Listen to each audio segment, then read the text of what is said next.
حضرت طلق بن علی رضی اللہ تعالیٰ عنہ سے روایت ہے،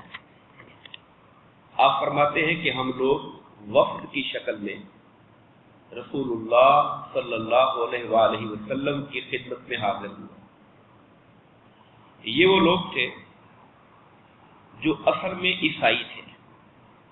اور نصارہ سے مسلمان ہونے کے لیے لمبا سفر کر کے سرکار کی بارگاہ میں حاضر ہوئے تھے۔ وہ کہتے ہم نے آپ کی بیعت کی، حضور کے ساتھ نماز پڑھی، پھر ہم نے بتلایا کہ ہمارے علاقے میں ہمارا ایک کلیسا ہے، یعنی پہلے جو ہمارا مذہب تھا اس کے مطابق ہماری ایک عبادت گاہ ہے۔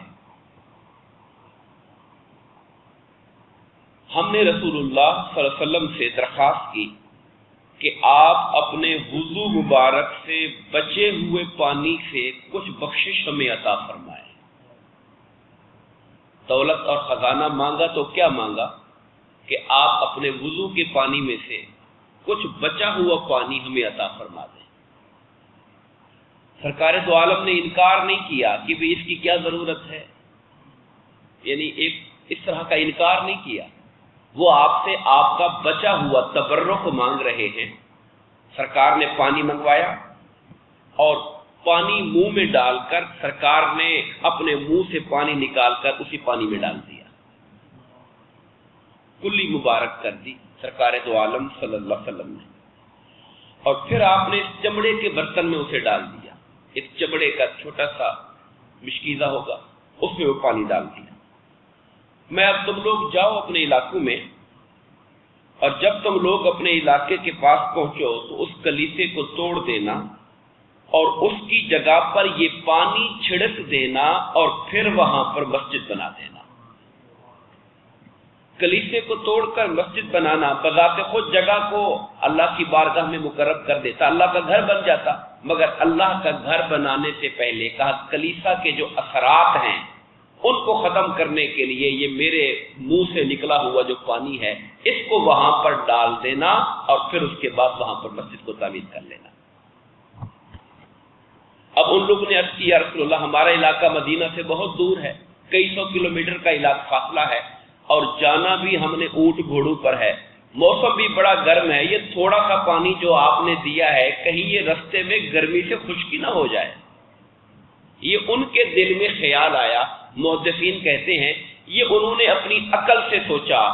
وگرنہ میرے آقا کا دیا ہوا پانی 100 سال بھی رکھا رہتا کبھی ختم نہ ہوتا۔ یہ انہوں نے اپنی عقل سے سوچا۔ تو آقا نے جواب میں فرمایا کہ تم اس کے اندر پانی ڈالتے جانا، اور تم جتنا بھی پانی ڈالو گے میرا دیا گیا پانی اس کی برکت میں اضافہ ہی کرتا چلا جائے گا، برکت میں کمی کوئی نہیں آئے گی۔ اسی سے آپ دیکھتے ہیں کہ یہ جو زمزم کا پانی ہے حجاج کرام اسے لے کر دنیا بھر سے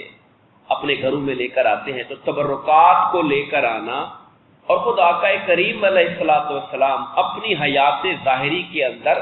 مکہ کے گورنر کو کہا کرتے تھے ہمارے لیے زمزم بھیجو وہاں سے، سرکار خود زمزم منگوایا کرتے تھے۔ اور پھر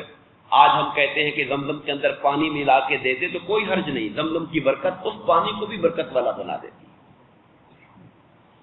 ام المؤمنین حضرت عائشہ صدیقہ رضی اللہ تعالیٰ عنہ سے روایت ہے، آپ فرماتی ہیں کہ رسول اللہ صلی اللہ علیہ وسلم نے ارشاد فرمایا کہ گھروں میں مسجدیں بنایا کرو۔ اب آپ تو کہیں گے مسجد تو محلے کی ہوتی ہے، گھر میں مسجد کا کیا مطلب ہے؟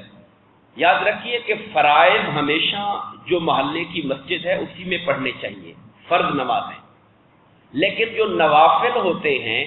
ان کے لیے اپنے گھر کے کسی کونے میں جگہ مخصوص کر دینا کہ یہ جگہ ہماری ہے۔ مخصوص کرنے کا مطلب یہ ہے تاکہ اس کو پاک صاف رکھا جائے، اس کو خوشبودار رکھا جائے، صاف ستھرا رکھا جائے، اور اپنے گھر کے اس کونے کو نماز کے لیے خاص کر دینا۔ یہ مسجد البیت کہلاتا ہے، گھر کی مسجد ہے، وہ کونا مسجد البیت کہلاتا ہے۔ تو اس کا اہتمام کرنا چاہیے، اپنے گھر کے اندر ایک خاص جگہ ہو جس کو صاف ستھرا رکھا جائے، خوشبودار رکھا جائے، تاکہ گھر والی عورتیں مائیں بہنیں بھی وہاں نماز پڑھیں اور ہم اپنے نوافل بھی وہاں جا کر پڑھ سکیں۔ تو یہ سرکار دو عالم صلی اللہ علیہ وسلم کا فرمان ہے۔ ایک جگہ یوں فرمایا کہ اپنے گھروں کو قبرستان نہ بناؤ، یہ الفاظ آئے، اپنے گھروں کو قبرستان نہ بناؤ، چونکہ قبرستان میں نماز نہیں پڑھی جاتی، تو گھر ہے، قبرستان تو نہیں ہے، وہاں تو نماز پڑھا کرو اپنی نوافل، تاکہ تمہارے گھر کے اندر بھی اللہ کی نماز کی برکت ہے۔ اگلی حدیث پاک حضرت انس رضی اللہ تعالیٰ عنہ سے مروی ہے، آپ فرماتے ہیں کہ رسول اللہ صلی اللہ علیہ وسلم نے ارشاد فرمایا، قیامت کی علامتوں میں سے ایک علامت یہ ہے کہ لوگ مسجدوں کے بنانے میں ایک دوسرے پر فخر کریں گے،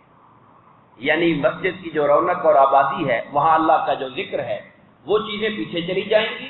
اور مسجد کو زیادہ بڑا بنانا، اونچا بنانا، وہاں پہ نقش و نگار بنانا، زیب و زینت کرنا، اور اس کو بھی لوگوں میں فخر کے مقابلے میں فلانے محلے والوں کی مسجد ایسی ہے، ہماری مسجد ایسی ہے، ملکوں کی ایسی ہے تو ہماری ایسی ہے، فلانے چودھریوں کی ایسی ہے تو ہماری ایسی ہے، یہ جو مقابلہ بازی کرنا، فرمایا یہ قیامت کی علامات میں سے، یہ تو اللہ کا گھر ہے، یہاں تو جو کام ہو خلوص کے ساتھ ہو، محبت کے ساتھ ہو، اس میں تو دکھاوا، ریاکاری اور مقابلے بازی کا عنصر نہیں ہونا چاہیے۔ حضرت انس رضی اللہ تعالیٰ عنہ سے مروی حدیث پاک ہے، آقا انعامدار علیہ السلام نے ارشاد فرمایا، مجھ پر میری امت کے اعمال پیش کیے گئے، یہ الفاظ قابل غور ہیں، ہمارے عمل ہمارے آقا کریم علیہ السلام کو دکھائے جاتے ہیں۔ ایک روایت میں آتا ہے کہ ہر پیر اور جمعرات کے دن امت کے اعمال کی فائلیں دفتر میرے سامنے پیش کیے جاتے ہیں، اور ان میں جن کے میں اچھے عمل دیکھتا ہوں اس پر خوش ہوتا ہوں، اللہ کا شکر ادا کرتا ہوں، اور جن کے اعمال میں غلطیاں دیکھتا ہوں میں خدا کی بارگاہ میں ہاتھ اٹھا کر میں مستقا ان کے لیے معافی مانگتا ہوں کہ یا اللہ میرے غلام ہیں، ان کو معاف فرما دے۔ یہاں فرمایا کہ مجھ پر میری امت کے اعمال پیش کیے گئے، یہاں تک کہ وہ تنکا جو انسان مسجد سے اٹھا لیتا ہے، یعنی مسجد میں پڑا ہوا کوئی تنکا نظر آیا اور وہ تنکا اس نے اٹھا کر باہر نکالا تاکہ مسجد صاف ہو جائے، اس کی نیکیوں میں میں نے یہ تنکا اٹھانا بھی لکھا ہوا دیکھا تھا۔ ہم پیچھے ماہ رمضان کے دروس میں مساجد کے آداب میں یہ بات تفصیل سے کر چکے ہیں کہ مسجد کا جو خیال ہے، مسجد کی صفائی ستھرائی ہے، اس کا جو اہتمام کرنا ہے، یہ ایمان کی علامتوں میں سے ہے۔ حضرت برائدہ رضی اللہ تعالیٰ عنہ سے روایت ہے، آپ فرماتے ہیں کہ رسول اللہ صلی اللہ علیہ وسلم نے فرمایا، رات کی تاریکی میں، اندھیرے میں مسجد آنے والوں کو قیامت کے دن مکمل نور عطا ہونے کی بشارت عطا کر دو۔ اب یہ رات کی تاریکی عشاء کی بھی ہو سکتی ہے،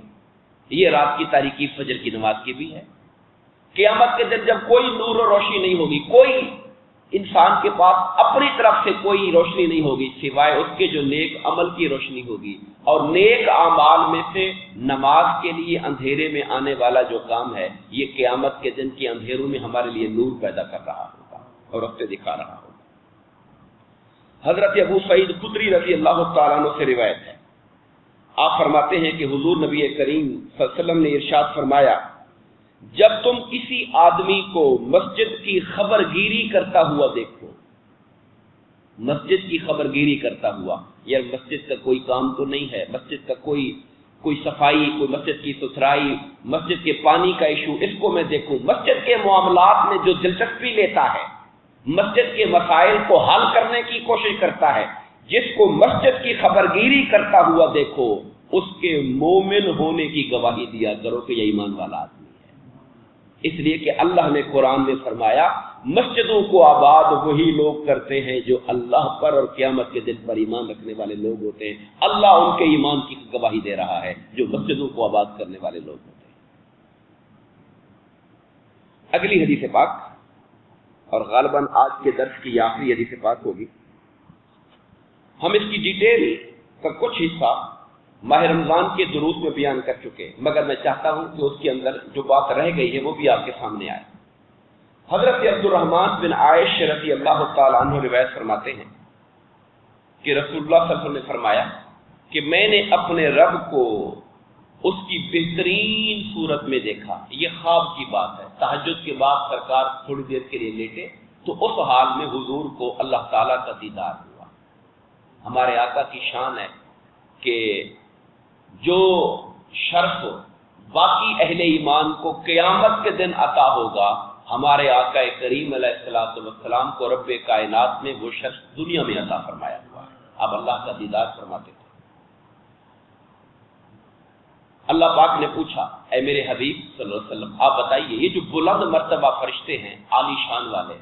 یعنی لفظ آیا ملائے اعلیٰ، بعض نے کہا جبرائیل، میکائیل، اسرائیل، اسرافیل، یہ جو سردار ملائکہ ہیں یہ آپس میں کس موضوع پر گفتگو کر رہے ہیں؟ گفتگو کہاں ہو رہی ہے؟ آسمانوں میں ہو رہی ہے۔ پوچھا کن سے جا رہا ہے؟ حضور سے جو زمین پر۔ اللہ پوچھ رہا ہے اے حبیب بتائیے یہ جو آسمانوں کے ملائکہ ہیں سردار ملائکہ یہ آپس میں کیا گفتگو کر رہے ہیں؟ حضور نے عرض کی باری تعالیٰ مجھے نہیں پتا، لا ادری میں نہیں جانتا۔ جب آقا نے کہا باری تعالیٰ میں نہیں جانتا تو اللہ پاک نے اپنی شان کے مطابق اپنا دست قدرت میرے آقا نامدار کے دونوں کندھوں کے درمیان رکھا، سینہ مبارک پہ رکھا، جیسے اللہ کی شان ہے۔ ہم ان لفظوں کی کوئی توجیہ نہیں کر سکتے، نہ کوئی تعویل کرے، بس جیسے اللہ کی شان ہے۔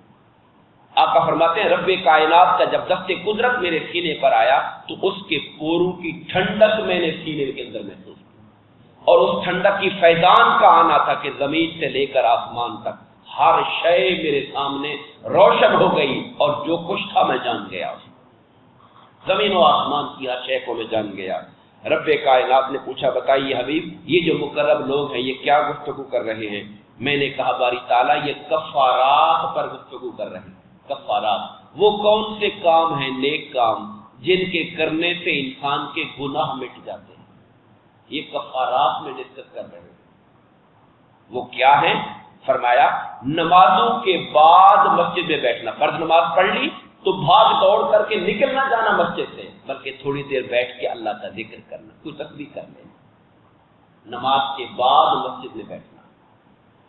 باجماعت نمازوں کے لیے پیدل چل کر آنا، یعنی گھر تھوڑا دور بھی ہے تب بھی تھوڑا قدم اٹھاتے ہوئے چل کے آنا، یہ بھی انسان کے گناہوں کو مٹاتا ہے۔ اور تیسرا فرمایا ناگواری کی حالت میں دل نہیں کر رہا تب بھی انسان وضو پورا کرے، یعنی وضو کے اندر کوتاہی نہ کرے۔ اور ایک معنی اس کا یہ ہے کہ وضو جب ٹوٹ جائے تو دوبارہ وضو کر لے، یعنی نماز کی ضرورت ہے یا نہیں، نماز کا ٹائم ہے یا نہیں، ویسے اپنے آپ کو ہر وقت باوضو رکھنا۔ کہا ناگواری دل نہیں چاہ رہا کہ یار اس سے اٹھ کے کیوں وضو کروں، مگر جو وضو کر لیتا ہے فرمایا کہ وہ جیے گا بھی خیر کے ساتھ، وہ مرے گا بھی خیر کے ساتھ۔ اس کا باوضو رہنا اس کی زندگی اور موت کے معاملات میں خیر پیدا فرما دے گا۔ دعا فرمائیے اللہ تبارک و تعالی ہمیں آقا کریم علیہ الصلوۃ والسلام کے ان فرمودات کو سمجھنے اور عمل کرنے کی توفیق عطا فرمائے، آمین۔ وما علینا الا البلاغ۔